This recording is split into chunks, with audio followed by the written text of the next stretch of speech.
So we're moving on to item 10.2, but before we do that, actually, we did have something to note during apologies, which we omitted to note, that Richard Mansell, Chair of the Waikanae Community Board, is an apology today, and Michael Moore, Deputy Chair, is here in his place. So now we'll move on to 10.2, rates remission for land protected. Do we need to move and second that? Yes. Moved by Councillor Hanford, seconded by Councillor Kirby. All in favour, please say aye. Aye. That's carried. So 10.2, finally, rates remission for land protected for natural or cultural conservation purposes. And we have Mike Mendonça and... I'll introduce Rachel in a moment. Thanks, Thank Madam you. Chair. Councillors, I'm going to take the... kia ora, good morning. Thank you for your time this morning. I would like to take the report as read. However, I would like to just very quickly draw your attention to a couple of highlights. Under the Local Government Act, there is provision in very specific circumstances to have rates remissions. One of those very specific purposes is around conservation, and we have a very detailed policy, which you have in your papers, that covers that quite extensively. That's part 7 of that policy. Now, we've been doing this for about 20 years now, since 2003. Currently, there are 109 properties that do receive this specific remission. Hasn't changed a whole lot since last time we came to the council, but there are a couple of areas where we have tidied up and fixed up some of the detail as properties have changed hands or been subdivided.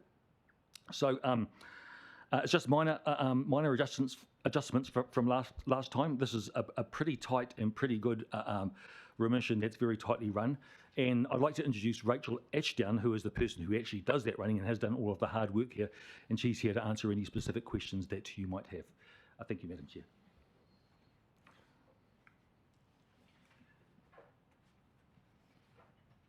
Thank you. Do I have any questions from elected members? Councillor Pravanov. Thank you for this paper, and yes, it's great that that landowners can apply for this. I have 3 questions. One of the ones, when you look at the on page 37, it talks about, it shows the criteria that people have to meet, and it's talking about these properties that have got either a Queen Elizabeth covenant or they've got some other covenant. And it seems that those people who have a stream, for example, that's not under any covenant can't actually apply for this. So could I have some clarity on that, please? Yes, sure. So just further down in the policy, there's a bullet point, appropriately protected riparian strips, and we currently have 2 properties which are receiving rates remission because they've planted up and appropriately protected those riparian strips. Thank you. So on that page there, it says it says appropriately protected riparian strips and heritage features. So it's a case of where it's not or. So Councillor, that listing is if you go back to the introductory paragraph for that, it is for example. So those are just examples, they're not and or necessarily. Okay, that's good. The second one I wanted to ask was when, so this is for this part 7 remissions. When are the other parts of the types of remissions, when do they come to council, or do they not? So Councillor, we're only here to talk to you about part 7. I would have to come back to you with some advice about the other 9 parts. Okay, so that's fair enough. The other one too is I just want to clarify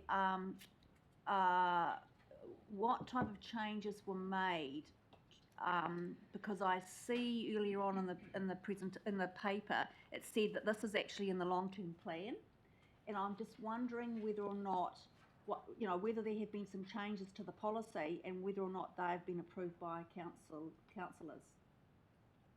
Oh no, Councillor, we could not change this policy without coming back to you. So then the changes that have been made, are they, you said you tightened things up. How have you done So that? just looking more closely at what has happened to land use over time with boundary changes and making sure the areas where conservation is taking place is indeed matched very closely to the property boundaries. So those aren't necessarily the same thing. So that's the kind of thing we're looking at more closely now to make sure that it is not triggering anything that we need to bring back to you. Okay, thank you very much. Councillor Halliday. Through you, Madam Chair, it's just a clarity question.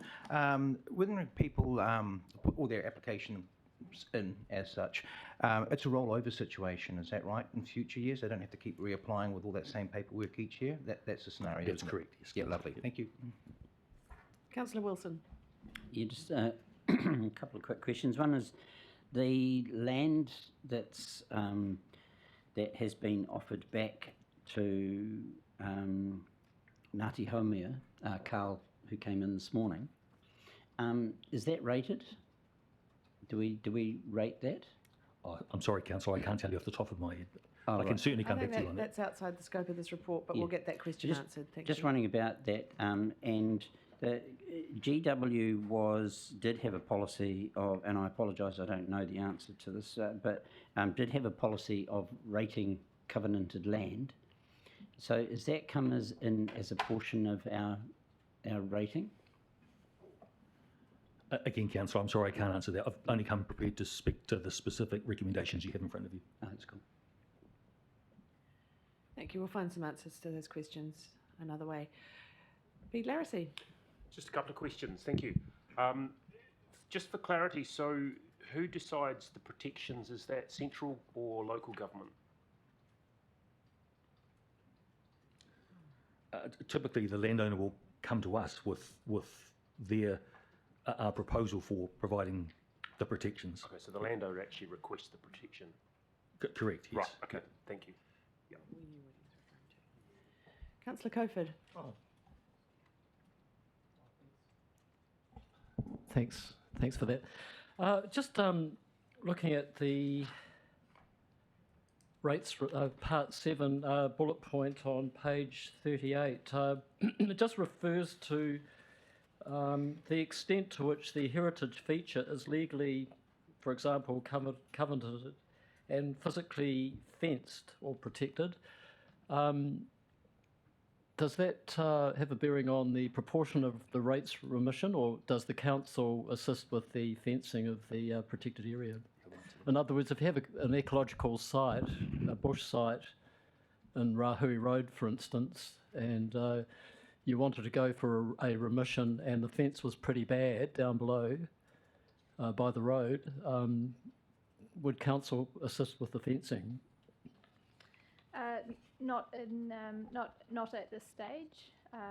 We do plan to audit 10% of the applications moving forward, which will involve a site visit and discussion with the landowner around a higher level of protection around the ecological site, for example. So that is something we will be doing in the future. It's worth noting that the amount of the rates remission is quite small and wouldn't necessarily pay for extensive fencing. Okay, thank you. Happy to move, Madam Chair. Thank you. Oh, Andre Baker has a question first. My apologies. Tēnā korua, thank you for the report. Page 28, item 23. Both at a governance and operational level, I'd like to know how has the paper determined that there are no tangata whenua considerations? The paper was only received on Friday. We've had a short week.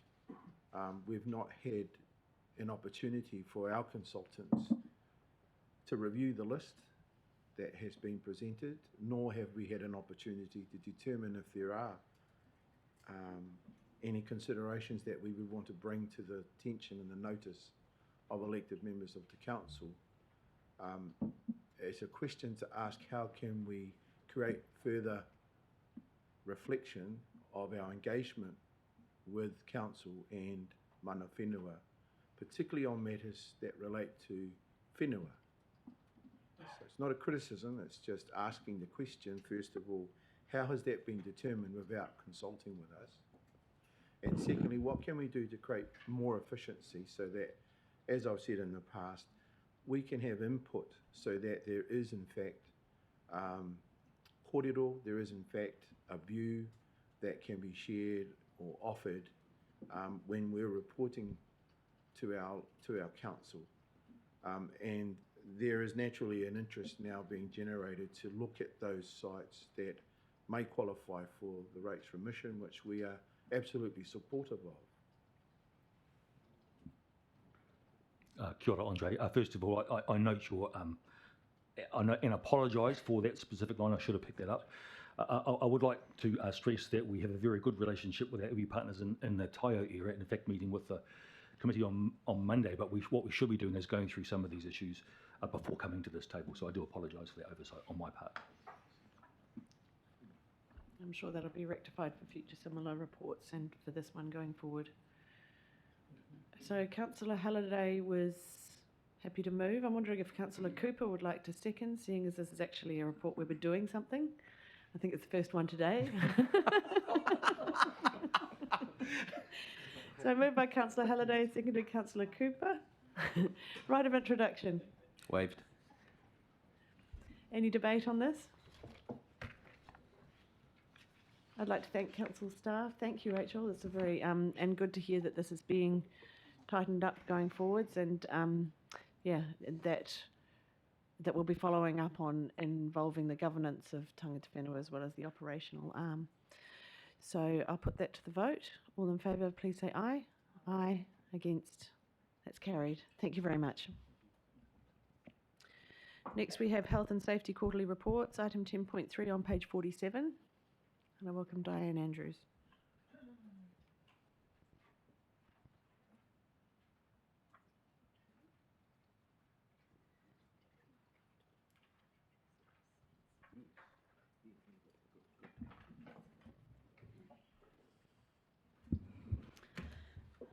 Thank you, Madam Chair. Good morning, everybody. Just before I start talking about the reports that are tabled, I'd just like to take an opportunity to introduce two staff members who are in attendance today.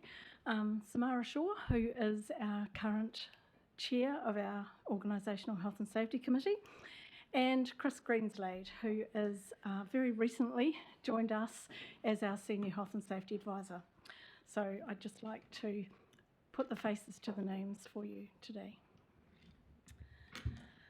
Thank you. So I will take it that these reports have been read, but I would just like to bring your attention to a couple of things in the report that may not be specifically clear, and I'd just like to talk to you about them because things have developed since this report was put through. The first thing is that the manner of showing you the data information is currently quite clunky, and we're working on clarifying and making that easier for you. And we are currently putting together more of a dashboard style reporting format, which we hope to have ready for the first quarter from July. And hopefully that will make looking at these numbers a lot easier, and then we can concentrate more on the stories behind them that you need to know, and also focus on the critical risk aspects which are important for you.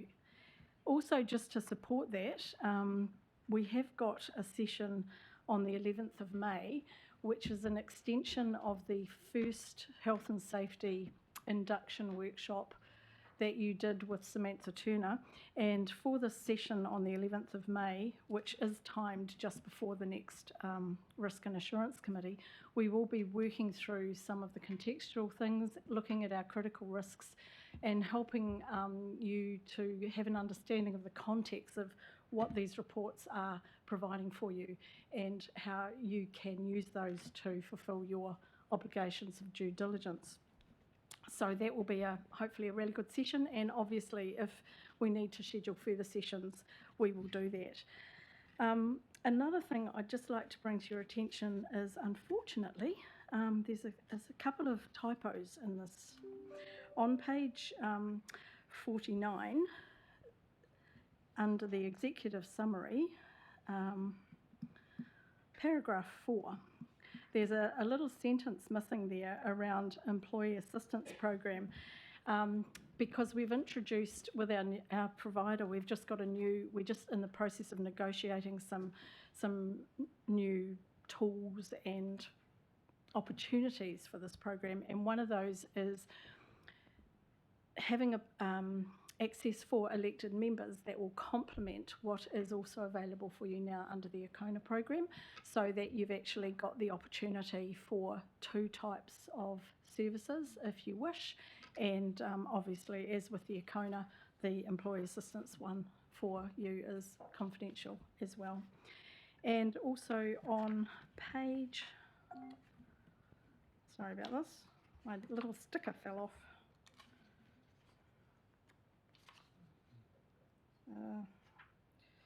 There, sorry, I can't find it. It'll be here.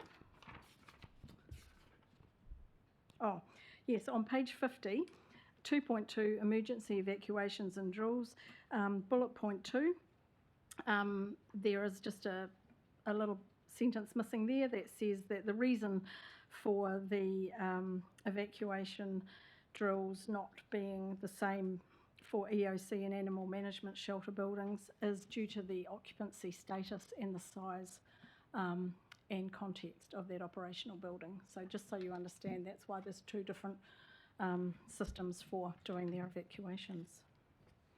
Thank you. Do you have any questions? Councillor Wilson. Oh, Councillor Coe first.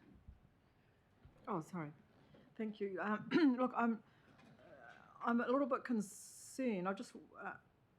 I'm wondering how important health and safety is in this organisation, and I just would like some reassurance around that, because the opening sentence here is due to the timing of meeting schedules, blah blah blah blah blah.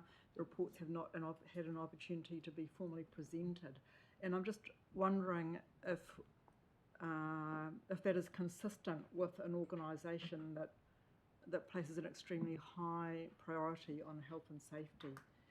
That somehow we need to find a way to get this information to these meetings, no matter what. If it is really, really important, because we do, we have legal responsibilities as well. There's a liability we have in this space. So how can we get this information in a more timely manner and be seen to be taking it really, really seriously? That's my first question. I'll refer to the Chief Executive to answer that, because it's an important question. Thank you. That's a really good question, Councillor Coe, so thank you for raising that. Health and safety is always at the front of mind in any organisation, and so for me it's important to understand what our reporting cycles look like, what determines how we can, I guess, get ourselves into that space where we do regularly report. And I have taken on board the comments from several councillors who have indicated that monthly updates would be something for consideration, as opposed to what we see with our quarterly reporting cycle. Unfortunately, where we fell through in these recent reporting cycles were with our the triennium starting. But what we haven't done is forgotten about those incidents that perhaps have been serious in nature that we have brought to the table in out of cycle reporting, and I refer to the geese incident as a point in question. Reassurance for the rest of this triennium is that these reports will be quarterly as meant to be, and we will work with our Assurance and Risk Committee to make sure that we improve what the reporting looks like. So if that doesn't give you a level of comfort, then I'm happy to look at further discussion. Yeah. So I'll just add to that I was aware that a risk and assurance meeting hadn't occurred in this triennium yet, so that's why I requested for these reports to be brought to the council agenda today. The other thing that I've asked for is that these reports are put in front of council as well as risk and assurance. So Yes. Risk and assurance have an opportunity to go into them in great detail with a fine-tooth comb, and also with our external members of that committee, but they'll also come to council for our consideration, and we'll work out what timing looks like in that context. So it might be that they come to risk and assurance each time, and then council after they come to risk and assurance. We'll just have to work that out, but certainly we are taking this very seriously and have taken your comments that you've been assiduously making over the last 6 months into consideration. Thank you.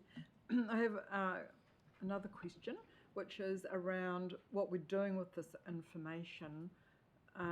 There are clearly some hotspots in terms of health and safety, one being our external contractors, the other being the place and space. And I just wondered if we are considering having targets that we're working towards in terms of reduction of the number of incidents, and whether there's a possibility in these reports to have specific, more specific, analysis and recommendations of what we could be doing differently to move towards lowering some of those incidents, because some of the numbers are quite scary. I mean, I think people working in place and space need to have danger money or something, because because of the high incidence of injury. It sticks out like a sore thumb, or not injury, but incident. So what can it's all very well reporting on it, but what are we going to do with the information? How can we work towards zero, or as close to zero as we can? To really get the message through. Would you be comfortable, Councillor Coe, if we took that to our briefing with Samantha Turner to get her advice on some of that, and also to the first Risk and Assurance Committee meeting, where we could have an in-depth discussion around some of what you're suggesting? Yes, I think that would be a really good idea, actually. I think we need to take this seriously, in my view. It would be good. Needs a deep dive into it, Mike?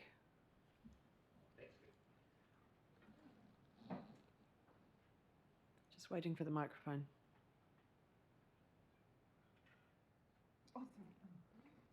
Mr. Mendonça.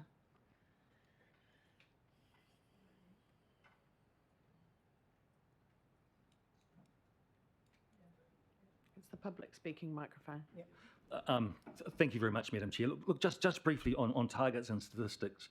It's a really fine line we're treading here, because one of the things we want to do is to encourage people to report so that we know what's actually going on.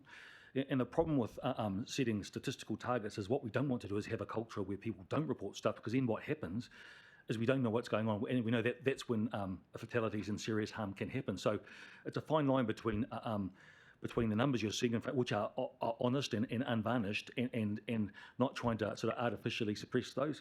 So we're on a bit of a journey of maturity with respect to having a culture of reporting. In fact, elected members are on this journey as well with respect to your own personal health and safety stuff. So by all means, discussed with Samantha, but I just wanted to make the point that we're really happy that staff are now comfortable and confident reporting everything that's happening. Some really unseemly stuff that happens in libraries and pools as well. And the last thing we want to do is actually in any way discourage people from reporting by focusing on those statistics in a way that is a target. So, but with you all the way, Councillor, in terms of reducing stuff happening up front, but just a word of caution around using the stats because it's really important culturally that we encourage our people to report openly and honestly. Thank you, Madam Chair. Thank you. Councillor Hanford. Yeah, kia ora. I just have a question. I'm not not 100% sure what page number, but 2.4 you talk about the EAP service hours utilised, and that we're currently sitting at 33 hours for the last quarter of last year. I'm wondering what is done to promote the fact that that's available to staff, and what the kind of strategies are to, I guess, increase uptake of the employee assistance program. Through you, Madam Chair. We have, various tabs on our intranet, and our managers cover off that when they're having their conversations with their staff. One of the things that I just alluded to before was we're just in the process of working with the provider to get some more expansion around what their tools are and how far they go. And it's not just about counselling, it's about, well-being and eating well and managing issues in your family if you've got young children or adolescents. So there's a whole program being put together which will be communicated to staff, and that's the piece that we're also looking at, that we can also bring elected members into that, so that you have access to the same tools as well. And so, there will be some more communication coming shortly, but at the moment it's done through generic and also through one-on-one manager conversations with staff. Councillor Wilson. Yeah, hi. Has a couple of questions. So has historically the reporting process been through audit and risk? It has, yeah. Oh, sorry, I keep calling it audit and risk. Assurance doesn't work for me, so I'll stay with audit and risk. The are contracts to external agencies, external contractors, are they contingent on them providing a health and safety policy that we approve of? So is that a contingency? Through you, Madam Chair, yes.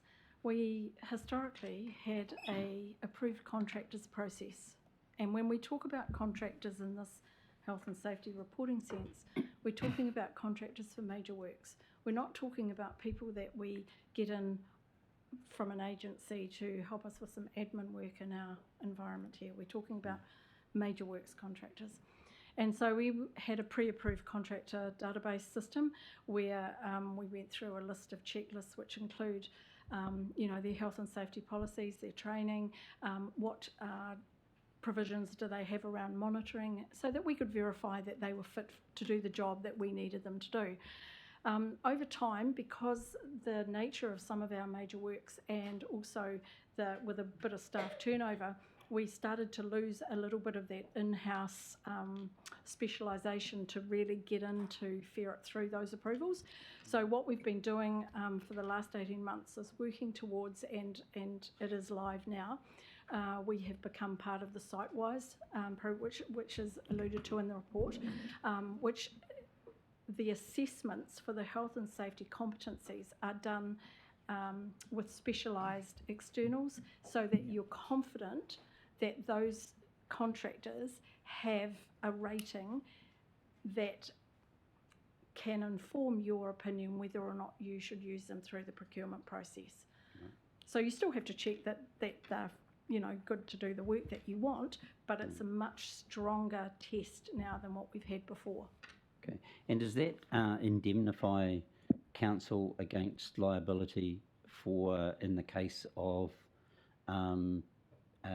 say an accident through negligence on the part of the contractor?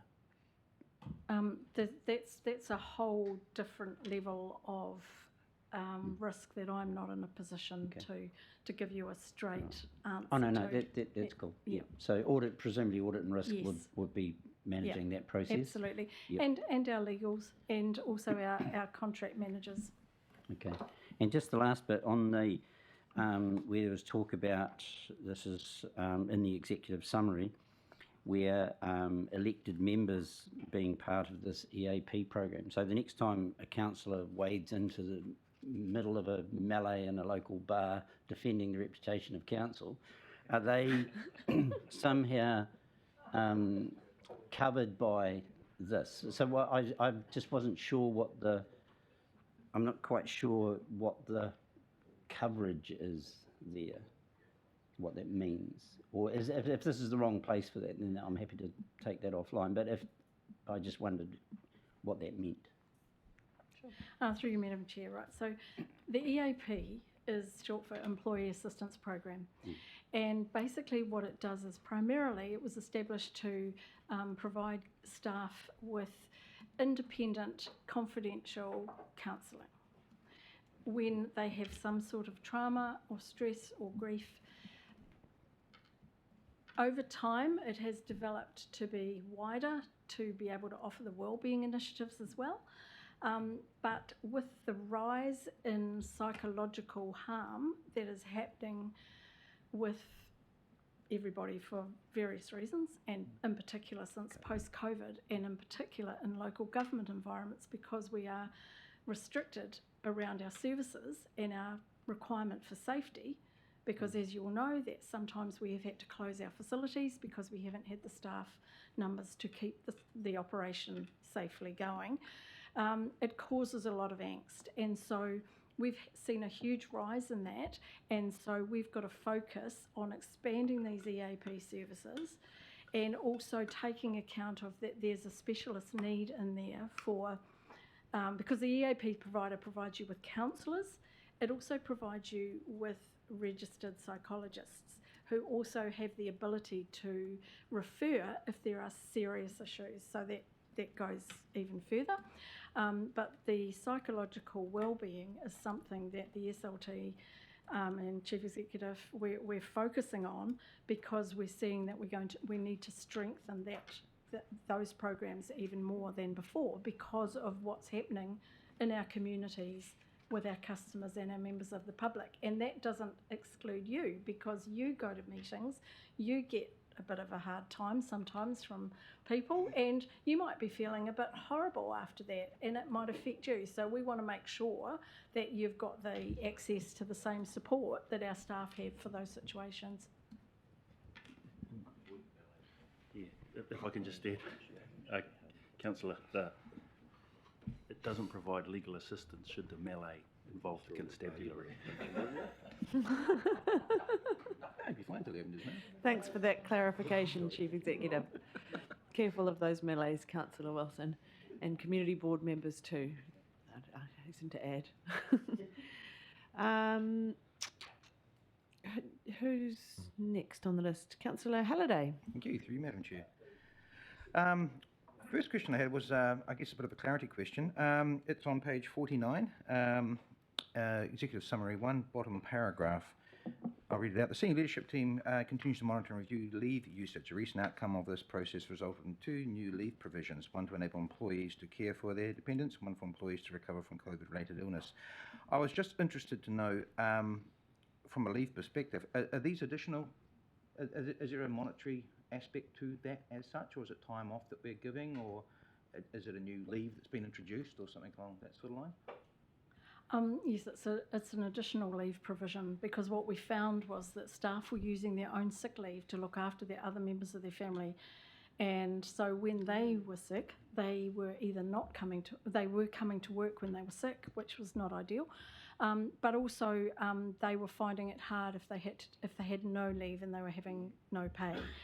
That imposed another risk on them. So what we did is we looked at the whole picture, and we decided that as a good employer we wanted to support our staff to be well and to do the right thing and behave appropriately, so stay home when you're not well. And a lot of staff do work from home when they're not well. They're not sick in their bed, but they just don't want to be coming to work and sharing their coughing and whatnot. So we introduced an additional 10 days per year. It's not cumulative, and it's not paid out if it's not used, for people to care for their dependents, and a 10 days COVID related, which, to be fair, may in the future extend to sort of a pandemic type leave situation, but at the moment we refer to it as COVID related leave. So staff can have an additional 10 days per year to use for COVID related recovery. And just a follow-up question to that, is any of that money recoverable from government with regards to COVID relief as such? Not that I'm aware of, no. Okay, thank you. Next question I'll actually leave till the 11th of May as such. And sorry, I wanted some clarity, and please correct me if it's inappropriate. I just wanted to double check. The mandates around COVID and COVID testing and vaccination status, they're no longer being applied to this organisation in regards to employment, is that correct? we no longer have a requirement that you have to show proof of your vaccine status. Lovely. That's it. Thank you very much. Councillor Cooper. Just a couple of easy ones from me. The near misses, does that trigger an automatic investigation? And if not, should it?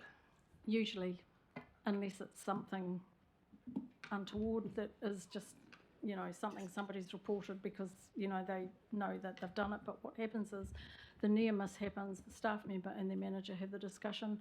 The investigation can be as straightforward as, manager talks to their staff member and reminds them that they shouldn't leave things on the floor for people to trip over.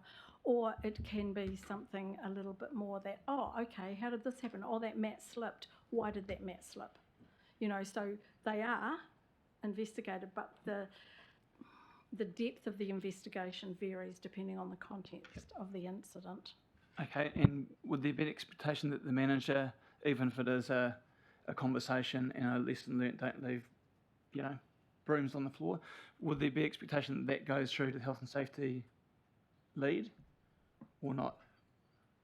And if not, should it? Those reports are generally compiled and presented through the Health and Safety Committee meetings so that the reps get a chance to talk through what incidents have happened in their area. So there is a process for that? Yeah. Okay. And secondly, the angry people, is that automatically identified as a near miss? And if not, should it?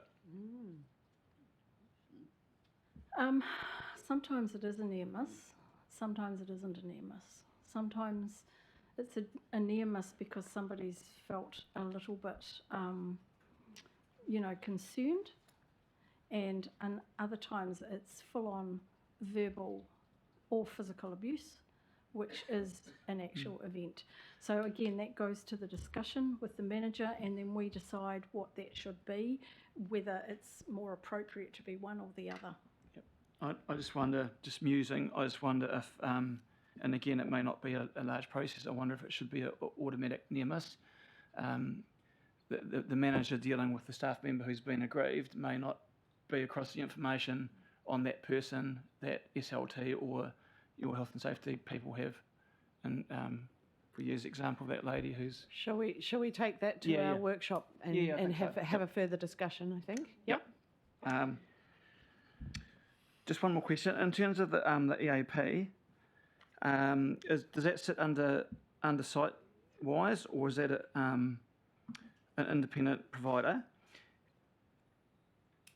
And the independent provider, are they essentially a referral process? So the independent provider who does EAP, whether it be stress or anxiety or mental health or whatever, do they do it in-house or do they farm that out to other organisations? So the EAP provider for the overall program that we have a contract with has a range of counsellors, registered psychologists that contract to them to work. And we advertise who those people are through our program, and our staff or yourselves, you read their bios, you read it, you decide who you would like to contact, and so you do your self-referral to them. If you need assistance, then there's another step to the process. So the counsellor will come back to you and say, I think you need to do this or this or this. This is my recommendation. So in the initial stages, it's the staff selecting the person, and we encourage them, if they do have a first meeting and they don't, gel, then they go back to the list and have a look, and because it's got to work for you. Have you done any, have you looked at any, sorry, my last question, taking up time, in terms of barriers to taking up that, because 25 hours doesn't seem a lot, in terms of barriers of people seeking those, have you done any blind surveys or workshops or focus groups as to why people may not be uptaking? No, we haven't, but that's part of the work that we're looking at doing when we're rolling out the wellbeing. But also, it's important to remember that even though we promote and I can say hand on heart it is a confidential service. I only get to know the names of the people if they choose to disclose their name to me. And because the Kapiti Coast community is quite small and the organisation is quite family-based and family-like, everybody, you know, is here to help each other, there are quite a few staff who, while they appreciate the service that is on offer, prefer to deal with their issues outside our program because of the nature of those issues, and we totally respect that. Yeah, I guess that was my point, is if we understand the barriers, one obviously is trust and confidence and private confidential information, stigma, other sorts of things, and I'm sure you're, thank you. Councillor Pavanov. Thank you. Through you, Madam Chair, thank you very much for this report today, and thank you for bringing up this. There's been quite a lot of conversation about this EAP program. I know that there's been conversations about whether elected members are already a member of this program or not. I actually thought we were. So I suppose it's a case of where it would be great to actually be provided some information about how how elected members can actually contact that program, and whether or not, because I've actually just looked on the website and it's almost like you can actually book an appointment, but I'm not sure whether at the end of it all, you've actually got to have some affiliation, you've got to be registered to actually, to use the services. I think we'll follow that up. Yes, there is. You are entitled to use them at the moment, but with the changes with the provider and their changes, we're just upping the information. So we probably haven't updated it since the initial induction sessions. So I mean, just for ease, if any of you wish to access the service, all you need to do is tell them who you are and what your position is in the council, because they have a list of who's entitled, and you're all included at this present point in time. But yes, it is getting updated. So Yeah, good. I think if we could be sent some information about that, as all elected members, councillors and community board members, that would be really good. So I actually have a further question. So thank you for that. You also mentioned this ECONA program. I'm not actually aware of that. And is that actually a similar program run by someone else, or? It's actually a program provided through LGNZ, and I'm sorry, I'm just going to look at Steffi here for guidance, because you're way more across the Arcona program than I am, Steffi. I think, Steffi, we'll just send out the information about the Arcona program again, so that people can access it again, because it's a different context and people might be interested. We're actually missing a session right now, so, and the information about that did come out to councillors, but not everybody took it up. Okay. But so we'll send out that information again. Yep, thank you. It's run through LGNZ. Yeah, thank you. Councillor Wilson's already had his questions, so I'll go to Councillor Spires. Thank you, Madam Mayor. Apologies for having to leave the room before. Just on page 61, the third paragraph, recent concerning number of incidents reported by workers have experienced aggressive interactions from customers. So is this mainly verbal, and this around resource consents and building and that kind of department? Because I know that's happened before, and has there been quite a big increase? And yes, there has been an increase around the regulatory staff experiencing this.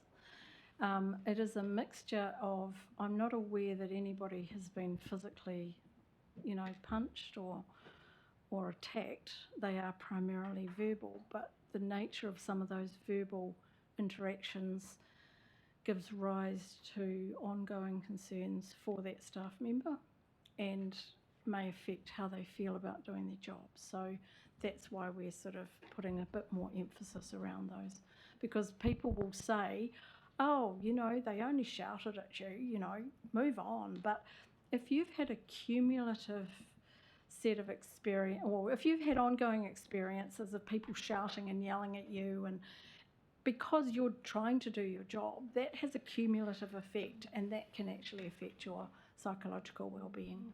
So is this around mainly frustrations around the... Primarily because the council is not letting me do what I want to do, and don't you come in here and tell me that I can't do this. And it's coming from a place where our customers are frustrated. They actually don't always have enough information, and our staff are trying to help them navigate through, but often people are just so frustrated. And there's also, you know, they bring with them other issues from their life. So it's maybe not just this issue, but maybe this is the issue that just tips them, and our staff cop it. Yeah. So, but you're starting to manage that with the staff now, so that's good to hear. Yeah. Well, we've always managed it, but we're putting more of a focus around it at this point. Yeah. Okay, great. Thank you. Thank you. Not seeing any more questions. Councillor Wilson, you've already asked your questions, and I was quite clear at the start that we only have one round. If it's burningly important, I will allow it. All right then. Thank you. Burningly important. No, my question, Mike raised the issue. I've seen firsthand how some of our librarians get treated by people, and all sorts of interesting people go to libraries. And so the question really is around the sometimes a reporting process is almost a re-traumatising process. One of the reasons a lot of people don't go to the police with a complaint about something is because they have to, you know, the whole process just becomes horrible for them. So are you confident that when issues arise, people are really comfortable about coming forward and saying there has been an issue? I can't categorically speak for individual staff members, but I feel very confident in saying that the way we manage incidents in this organisation is very inclusive and respectful. And so when an incident happens, a staff member's manager, that could be their team leader, it could be their manager, it could even be their group manager, depending on the context, will have those conversations, support that person. And sometimes, you know, depending on the nature of the event, the staff member might be quite traumatised, and therefore the health and safety rep for that area, or Chris in his role, or Samara in her role, and sometimes, you know, and I've done it often in the past, we will sit down with them, and we will just let them talk, and then we will, you know, do that stuff for them to help them, but we can't exclude them from the process. And I don't believe that people are hesitant to report because of that. I think it's more like, oh, it's not really that important. Oh no, I don't want to bother you with that. And that's the bit that we're trying to change. So yeah, that's another reason, going back to what Mike said, why we've seen an increase in incident numbers, because we are saying report it. If we don't know about it, we can't see a trend. And so it's not so much what the numbers are, it's what the numbers are telling us, and that's what we need to be focusing on. Thank you. So I'm looking for somebody to move the recommendations. Thanks for your fulsome answer to those questions. It was a good discussion. Moved by Councillor Coe, seconded by Councillor Wilson. Any debate? Right of introduction, Councillor Coe. Waived. We've had a good discussion through question time. So I'll put those motions. All in favour, please say aye. Aye. Against?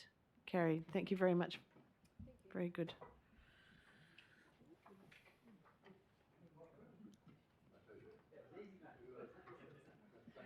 So move on to 10.4, reports and recommendations from standing committees and community boards.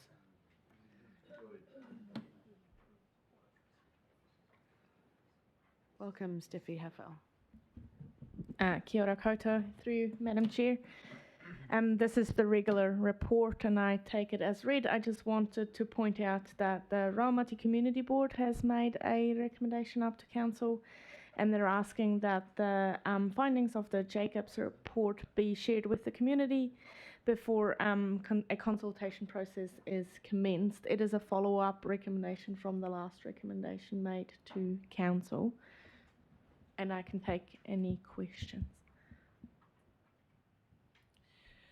So, Bede, would you like to speak to that recommendation? Sounds like a sensible Sure, I'm happy suggestion. to do that, Madam Mayor. I'll try to stay on topic as much as possible. We'll see. I'll try not to take up too much time too. So this was a proposal made by board member Tim Sutton. He sits on the Climate Change Committee. His concern was that when we have the sessions in Raumati, which I think are timetabled for end of June or end of July, his concern is that people will attend those sessions and not understand the Jacobs report enough to really engage with that process. So what he wanted to do was encourage council to set up a process that the public can be educated about that report so that when those processes happen, questions and answers can happen much more effectively, in a nutshell. Great. So in terms of how we deal with that recommendation, do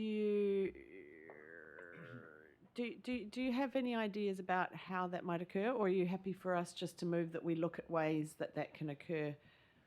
The short ahead of answer, time? no.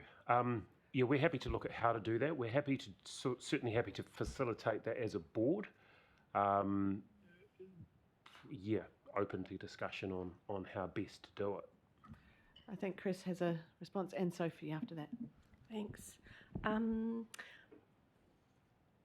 I think what I would put forward is the CAP, obviously independently appointed by you, is leading the engagement with the community.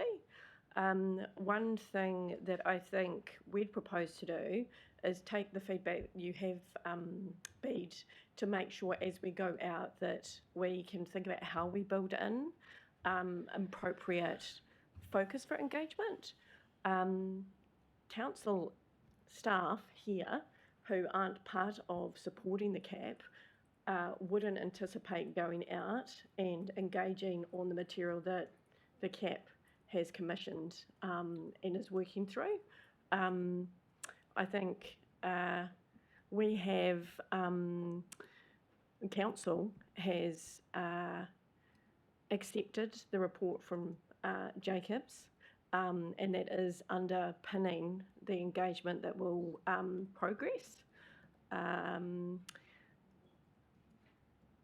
The chairs, community board chairs, have, I know Cam has already attended a CAP meeting, are now invited to attend all CAP meetings, and there's an opportunity actually to come to the table to that. So I'd be encouraging community board chairs to attend that meeting, and there's one today.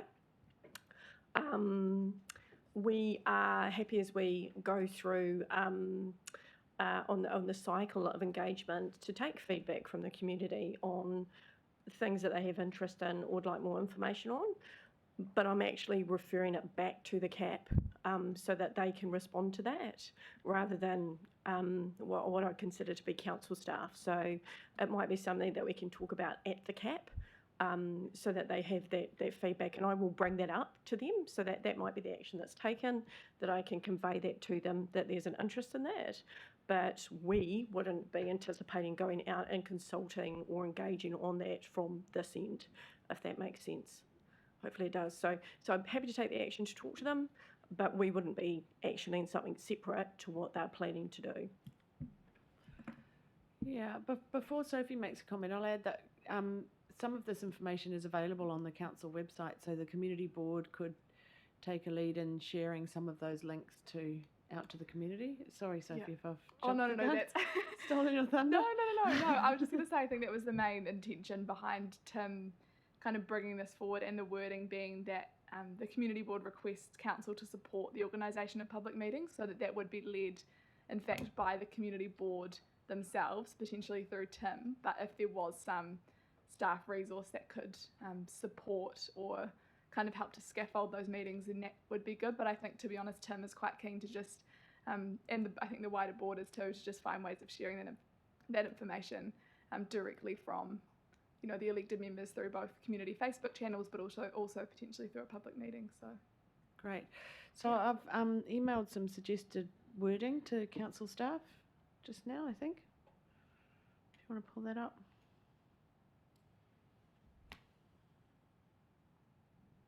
Bearing in mind there are other possibilities for the community board to action as well as this.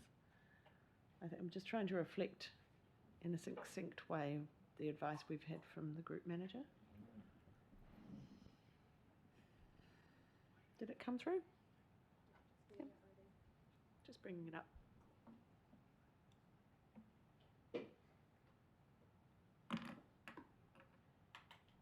Madam Chair, while we're waiting, can I ask a quick question? Of course. Councillor Kirby and then Jocelyn. We've referenced the Jacobs report, of which I'm unaware of, never actually seen. I'm not sure about other councillors, so I'm just interested, maybe while we're waiting, how do I find that report? I'm just searching on the council and Takutai Kapiti, and I can't see anything linking to the Jacobs report. Chris? It's probably my own Sorry, incompetence. I'm just getting but a I'm just response trying to- from Chris. Because if I can't find it. Thank you. I'll get a link sent round to you all, but I think it's a really good point that you've picked up on there, Councillor Kirby, which is that the website needs a bit of a revamp, and that work is underway at the moment. It is unfortunately hard to search and find things at the moment, so do acknowledge that, and we'll send it round to you so you have it. It is large, so we might put it onto LG Hub. Yeah. That would be much appreciated. I think it would be great to have that on the hub. Councillor Pravanov, apologies for... Thank you, through you, Madam Chair. I just wanted to make a comment in relation to, I suppose, Chris's comments as well. So it is my understanding that this Jacobs report was actually commissioned by council staff to be used by CAP. And so it's actually a council report, and so I'm actually just wondering whether or not council staff should be supporting the community board in their request, because that's where this report originated from. I also, I'm going to do a little advert here, is that, so the reason that you want to see this report is because of these upcoming events. So for the one for Waikanae and Paeparamu, that one is actually the coastal adaptation workshop is actually on the 6th of May. So they're actually coming along quite shortly. And I think the more understanding, because it's actually a very complex report, I think the more understanding people have of it beforehand, the better. So yeah, my key question, I suppose my question is, it's been initiated by council staff, so is it appropriate that they actually do provide the community board and maybe the other community boards with some support to actually explain it a bit to those who request it? I'm going to have a go at answering that question.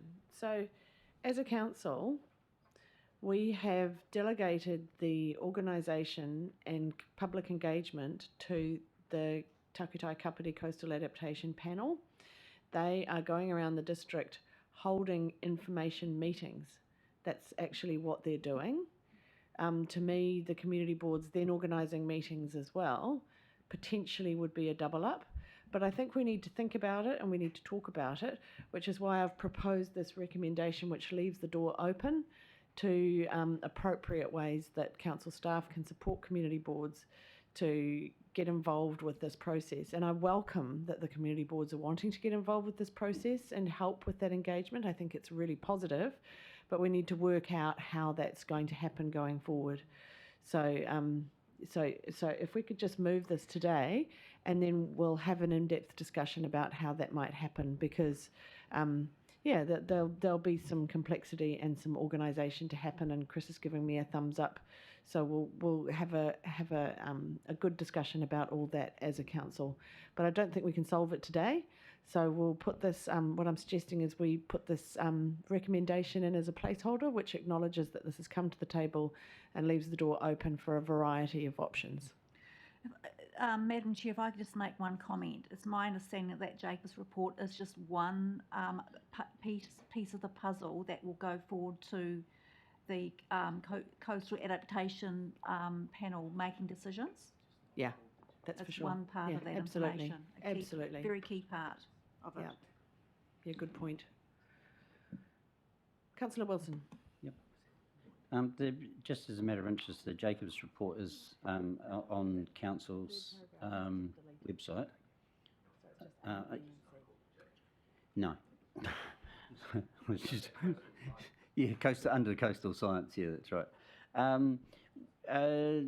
There's a couple of interesting things about the. I'm not going to delve into the report, but in terms of the politics of the report, as a lot of people will have noted back in 2022 when this report came back, it was hugely controversial at the time, and the media was full of it, given that the Jacobs report was contracted to give a risk assessment and effectively came back as a vulnerability study, and so it got quite contentious. That one of the and it still is. And so one of the things, if council staff are being asked to go and make presentations around a controversial report, are we effectively just throwing council staff under the bus and having to explain away what is actually quite a long report? So I don't know. I mean, I'm all for making things as available as possible, but I don't like the idea of council staff getting. I don't think anything in the recommendation that I've suggested at present commits staff to doing anything like that, and that's one of the complexities that I've been thinking about as I've suggested this recommendation, which allows for that discussion to happen. Yeah, and I think that one way around it, of course, is to make it more overt about the report itself, where it is, how make it completely accessible to everybody. So anybody who does have an interest can go to council's website. There's the report. You go pour through all the pages. The people who think it's Mickey Mouse will say so. People who think it's great are going to say so. But that will be there. I would urge caution that staff aren't having to be apologists for a report that they might not have had any part in. Yeah. I'd also like to reassure the community boards. I realise we're just having a bit of a round table about this at the moment. Almost should suspend standing orders. But I've been reassured by the other community boards too that the community boards have been fully participating in those Takutai Kapiti meetings. I know Cam Butler went to one and said that certainly the opportunity for the community boards to be really involved in those meetings is there. So that's another positive. Councillor Halliday? Through you, Madam Chair. So actually, just a little bit of clarity. Councillor Pravanov mentioned the meeting on the 6th of May. I'm just wondering whether there's leeway for calendar invites to go out around this as such, just so that we're aware as councillors what meetings are. I agree. So could we have calendar invites as all elected members to the Takutai Kapiti community meetings? It's just nice to know what's going on. We can pick the ones that we can attend. That would be really great. Thank you. Have a comment about that, Chris?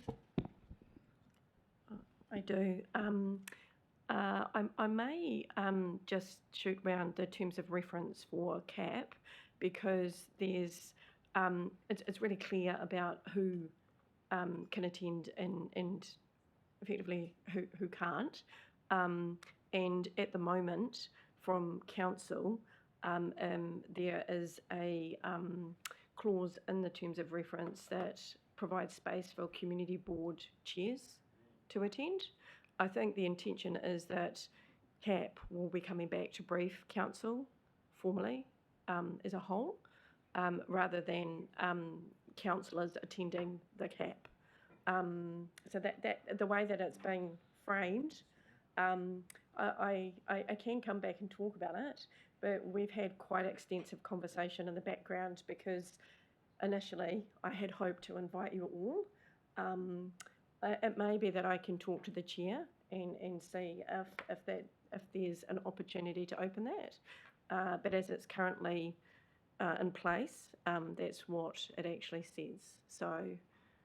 Okay, so I think we'll put that on the table for now. The invitations to calendar, the calendar invitations. I think it's just elected members wanting to go along as members of the public in their local areas to. They're not public meetings. They are. They are.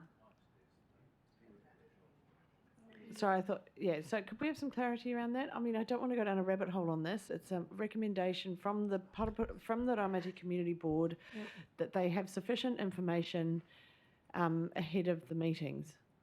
So I just want to bring us back to that point, which is up there on the screen. What's up there on the screen allows for all this discussion to happen and for us to work out a way forward in terms of who attends those meetings, how they work. If you could give us some clarity briefly, Chris, and then I'm going to move these recommendations. Yeah, so so Jocelyn's just pointing out to me that there are a series of public meetings, which of course everybody can attend. And if you'd like those in your calendars, we can shoot those round. That would be great. There's also non-public meetings, which is the CAP, which our community board chairs are also invited to. So they're kind of separate. So we'll send you what you're welcome to come to. Just acknowledging that we are having the chair of CAP come and speak to you. That's on the forward agenda so that you can have an update on where things are at as a wider group. Thank you, Councillor Pravanov.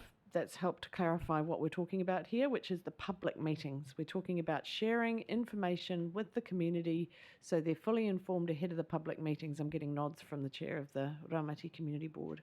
So we're going to look at ways we can do that, and it seems to me like we need a little bit of that briefing sooner rather than later, and to the whole council, I think, rather than to the Environment Committee, just so we can all be briefed and all be informed about those terms of reference and the role of the Takutai panel. So with that, I'll move those recommendations. Have I got a seconder? Councillor Wilson. Any further debate? All in favour, please say aye. Aye. Against? That's carried. Thank you. So we move on to confirmation of minutes, 11.1 on page 71 of agendas. Do I have any questions? I'll look for a mover. Councillor Kirby, seconded. Councillor Halliday. Any debate, any comments?